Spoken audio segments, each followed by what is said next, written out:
Pahirapan ang pagsakay ng ilang commuter ngayong nabawasan po ang mga namamasadang jeepney. Kasunod po yan ng naunang banta ng LTFRB na huhulihin ang mga hindi pa consolidated. Sa isang lugar sa Maynila, to the rescue sa mga stranded ang mga tricycle. Nakatutok live si Mark Salazar. Mark!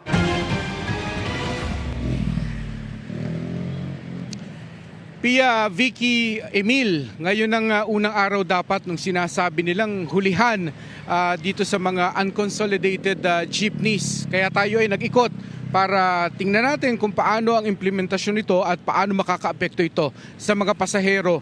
Kung halimbawa, turns out marami palang mga jeepney ang magtitigil pasada ngayong araw. Walang bumiyahing jeep mula sa isang terminal sa Nagtahan, Maynila kanina umaga. Hindi pa kasi consolidated ang kanilang jeep. Humaba tuloy ang pila ng mga pasaherong walang masakyan. Mabuti at sumalo ang mga tricycle sa rutang ito. Kawawa po mga pasahero, walang jeep eh. Wala po, tumigil sa biyahe.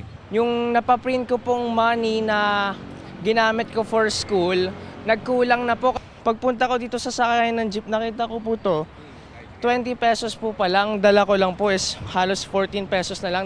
Jeep po yung sinasakyan ko pauwi po talaga sa amin. Kaya lang po strike po. Wala po akong choice para mag-tricycle kasi pag nilakad ko po, mainit po eh. May libreng sakay naman na dineploy ang LGU ng Maynila. 40 jeepney sa rutang Paco, Rotonda, Nagtahan sa Maynila ang hindi pumasada dahil hindi consolidated. Paano kami babiyahe kung huling kami ng LTFRB?